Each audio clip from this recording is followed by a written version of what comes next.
هلا وحبايب، شلونكم؟ ان شاء الله يا رب الكل بخير وصحة وسلامة، ورمضان كريم علينا وعليكم، ينعاد علينا وعليكم بالصحة والعافية. اليوم ثاني يوم فطورنا هو دولمة، فدا احضر الفطور واتمنى تشوفون الفيديو للنهاية لانه اكو بيه مفاجأة. هاي الحشوة هنا وهذول الشغلات اللي حفرتهم، وبعد البصل والسلق دا اسوي بيهم. هسه راح الفهم. هاي هنا حطيت الضلوع بالقاعدة مال الجدر وراح ألفها. وحلا اليوم بسبوسة، طبعا كل ما دا أقدر أصور. من وراء أكو فد نفر لازق بيه هياته.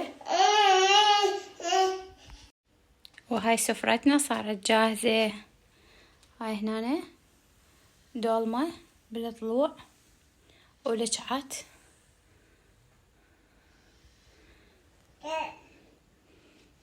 سلامكم العافية.